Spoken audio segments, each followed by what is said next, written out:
Hi all, അസ്സലാമലൈക്കും. Welcome back to Silna's kitchen.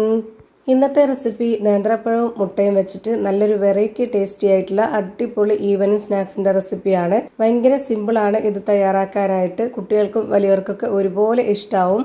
അപ്പൊ ഇതെങ്ങനെയാണ് തയ്യാറാക്കുന്നതെന്ന് അറിയാനായിട്ട് വീഡിയോ സ്കിപ്പ് ചെയ്യാതെ മുഴുവനായിട്ടൊന്ന് കണ്ടു നോക്കണേ. റെസിപ്പിയിലോട്ട് കിടക്കുന്നതിന് മുമ്പായി സിൽനാസ് കിച്ചൺ ചാനൽ ആദ്യമായിട്ട് കാണുന്നവരാണെങ്കിൽ പ്ലീസ് ഒന്ന് സബ്സ്ക്രൈബ് ചെയ്തേക്കണേ. ഒപ്പം തന്നെ ഈ വീഡിയോസ് നിങ്ങൾക്ക് ഇഷ്ടപ്പെടുകയാണെങ്കിൽ ഒരു ലൈക്ക് ചെയ്ത് ഷെയർ ചെയ്ത് സപ്പോർട്ട് ചെയ്യാനും മറക്കരുത്. ഇനി നമുക്ക് ഇതെങ്ങനെയാണ് തയ്യാറാക്കുന്നതെന്ന് നോക്കാം. ഇതിനായി ആദ്യം തന്നെ നന്നായി പഴുത്ത ഒരു നേന്ത്രപ്പഴം എടുത്തിട്ടുണ്ട്. കുറച്ച് വലിപ്പമുള്ളതാണ്. വലിപ്പം കുറഞ്ഞതാണെന്നുണ്ടെങ്കിൽ ഒരു 2 എണ്ണമൊക്കെ എടുക്കാം, ഈ ഒരു കണക്കനുസരിച്ചിട്ട്. ഇപ്പോൾ ഇതിന്റെ തൊലിയൊക്കെ കളഞ്ഞതിന് ശേഷം ഇതേപോലെ ഒന്ന് കട്ട് ചെയ്തിട്ട് എടുക്കുന്നുണ്ട്. പഴം നേന്ത്രപ്പഴം തന്നെ വേണമെന്നൊന്നുമില്ല, നിങ്ങൾക്ക് ഇഷ്ടമുള്ള ഏത് പഴത്തിൽ വേണമെങ്കിലും ഇതേപോലെ തന്നെ ചെയ്തെടുക്കാവുന്നതാണ്. ഞാനിപ്പോൾ ഇവിടെ ഇതേപോലെ മുഴുവനായിട്ടും കട്ട് ചെയ്തെടുത്തിട്ടുണ്ട്. ഇനി നമുക്കിത് ഒരു മിക്സിയുടെ ജാറിലേക്ക് ഇട്ട് കൊടുക്കാം.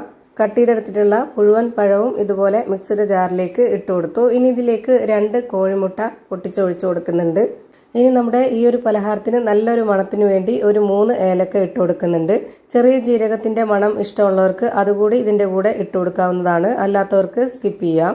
ഇനി ഇതിലേക്ക് മധുരത്തിന് ആവശ്യമായിട്ടുള്ള പഞ്ചസാരയോ അല്ലാന്നുണ്ടെങ്കിൽ ഇതുപോലെ ശർക്കര ഉരുക്കിയതോ ഒഴിച്ചു കൊടുക്കാം. ഞാനിവിടെ 200 ഗ്രാം അളവിലുള്ള ശർക്കര ഉരുക്കിയതാണ് ഒഴിച്ചു കൊടുക്കുന്നത്. പിന്നെ ആ ഒരു മധുരത്തിനെ ബാലൻസ് ചെയ്യാനായിട്ടുള്ള ഒരു നുള്ള് ഉപ്പും കൂടെ ഇട്ട് കൊടുക്കുന്നുണ്ട്. ഇനി ഇതിലേക്ക് റവ ഇട്ട് കൊടുക്കാം. ഞാനിവിടെ 250 ml കപ്പിന്റെ അളവിൽ 1 കപ്പ് റവ ഇട്ട് കൊടുക്കുന്നുണ്ട്. വറുത്ത റവയാണ് എടുത്തിട്ടുള്ളത്. വറുത്ത റവ തന്നെ എടുക്കാൻ വേണ്ടി നോക്കുക, അല്ലാന്നുണ്ടെങ്കിൽ അതിന്റെ ടേസ്റ്റിലും പരുവത്തിലൊക്കെ വ്യത്യാസം വരും. ഇനി ഇത് നല്ലപോലെ ഒന്ന് അരച്ചെടുക്കാം. അരച്ചെടുത്ത മിക്സ് ഒരു ബൗളിലേക്ക് ഒഴിച്ചു കൊടുക്കുന്നുണ്ട്. ഇതുപോലെ പഴം നന്നായിട്ട് അരയാതെ അവിടെ ഇവിടെയൊക്കെ ആയിട്ട് കട്ടകട്ടയായിട്ട് കിടപ്പുണ്ടാവും. അത് കുഴപ്പമില്ല, നമുക്ക് കഴിക്കുമ്പോൾ കൂടെ കടിക്കാനായിട്ട് കിട്ടുമ്പോൾ നല്ല ടേസ്റ്റ് ആയിരിക്കും.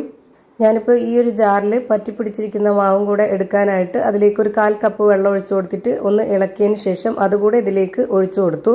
ഇനി ഇതിലേക്കൊരു 1/4 കപ്പ് അളവിൽ ഗോതമ്പ് പൊടിയാണ് ഇട്ട് കൊടുക്കുന്നത്. മൈദപ്പൊടിയാണ് ഇട്ട് കൊടുക്കേണ്ടതെന്നുണ്ടെങ്കിൽ അത് ഇട്ട് കൊടുക്കാം, കുഴപ്പമൊന്നുമില്ല. എന്നിട്ട് ഇതുപോലെ ഒരു വിസ്ക് വെച്ചിട്ട് നന്നായിട്ട് ഇളക്കി യോജിപ്പിച്ച് കൊടുക്കുന്നുണ്ട്. ഇപ്പോൾ ഈ ഒരു മാവിന്റെ കറക്റ്റ് ആയിട്ടുള്ള പരുവം ഞാനിവിടെ ഒരു സ്പൂൺ കൊണ്ട് കോരി കാണിച്ചു തരാം. ഒരുപാട് അങ്ങ് ലൂസായി പോകരുത്, കുറച്ച് കട്ടിയായിട്ടിരിക്കണം. ഇപ്പോൾ ഇത് കാണുമ്പോൾ തന്നെ നിങ്ങൾക്ക് മനസ്സിലാവുന്നുണ്ടാവും. ഇതാണ് ഇതിന്റെ കറക്റ്റ് ആയിട്ടുള്ള പരുവം. ഇനി നമുക്കിതൊന്ന് ചുട്ടെടുക്കാം. അതിനുവേണ്ടി സ്റ്റവിലേക്ക് ഒരു പാൻ വെച്ച് കൊടുത്ത് ഫ്ലെയിം ഓൺ ആക്കി കൊടുത്തിട്ടുണ്ട്. ഇനി ഇതൊന്ന് മീഡിയം ഫ്ലെയിമിലേക്ക് ഇട്ട് കൊടുത്തതിന് ശേഷം ഇതിന് ഒരു കയ്യിൽ മാവ് ഇതിലേക്ക് ഒഴിച്ചു കൊടുക്കാം. ഇതേ ഫ്ലെയിമിൽ തന്നെ വെച്ചിരിക്കണം, കൂട്ടുകയോ കുറയ്ക്കുകയോ ഒന്നും ചെയ്യരുത്. എല്ലാം ഒരുപോലെ എന്നാലേ വെന്ത് കിട്ടുള്ളൂ. ഞാനിപ്പോൾ ഈ ഒരു പാനിൽ നെയ്യും ഓയിലും ഒന്നും തന്നെ സ്പ്രെഡ് ചെയ്യാതെയാണ് ഈ ഒരു മാവ് ഒഴിച്ചു കൊടുത്തിട്ടുള്ളത്. ഇനി ഇതെല്ലാം ഒഴിച്ചു കൊടുത്തിട്ട് വേണം ചെയ്തെടുക്കാനെന്നുണ്ടെങ്കിൽ അങ്ങനെയും ചെയ്തെടുക്കാം. അതൊക്കെ ഓരോരുത്തരുടെ ഇഷ്ടാനുസരണം ചെയ്തെടുക്കാവുന്നതാണ്.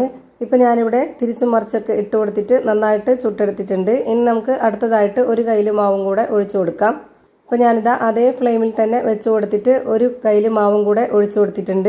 എന്നിട്ട് ഇതിന്റെ ഒരു ഭാഗം വെന്ത് വരുമ്പോഴേക്ക് ഒന്ന് തിരിച്ചിട്ട് കൊടുക്കുന്നുണ്ട്. ആ ഒരു ഭാഗം കൂടെ വെന്ത് വരുമ്പോൾ ഒന്നുകൂടി തിരിച്ചിട്ട് കാണിച്ചു തരാം. ഇതുപോലെ നന്നായിട്ട് തിരിച്ചും മറിച്ചൊക്കെ വെന്ത് കിട്ടിയിട്ടുണ്ട്. ഇനി നമുക്ക് ഇതെടുത്ത് മാറ്റാവുന്നതാണ്. അപ്പൊ ഇതാ നല്ല ടേസ്റ്റി ആയിട്ടുള്ള വെറൈറ്റി ആയിട്ടുള്ള സ്പോഞ്ച് പോലുള്ള നല്ല പഞ്ഞ് പോലെ അടിപൊളി പലഹാരം റെഡിയായി കിട്ടി. എത്ര കഴിച്ചാലും മടുപ്പ് വരില്ല. നമ്മുടെ കുട്ടികൾക്കൊക്കെ ഒരുപാട് ഇഷ്ടാവുന്ന ഒരു ഐറ്റമാണ്. അപ്പോൾ ഇത്രയേ ഉള്ളൂ ഇന്നത്തെ വീഡിയോ ഇഷ്ടമായാൽ ലൈക്ക് ചെയ്യാനും കമന്റ് ചെയ്യാനും ഷെയർ ചെയ്യാനും മറക്കരുത്. അതുപോലെ തന്നെ ഞാനിടുന്ന പുതിയ വീഡിയോസ് നോട്ടിഫിക്കേഷനായിട്ട് കിട്ടുന്നതിന് വേണ്ടി സബ്സ്ക്രൈബ് ചെയ്ത് ബെല്ലൈക്കൺ അമർത്തി അതിൽ ഓൾ എന്ന ഓപ്ഷൻ എനേബിൾ ചെയ്ത് കൊടുക്കാനും മറക്കരുത്. പുതിയൊരു വീഡിയോയുമായി വീണ്ടും വരും. Thank you for watching.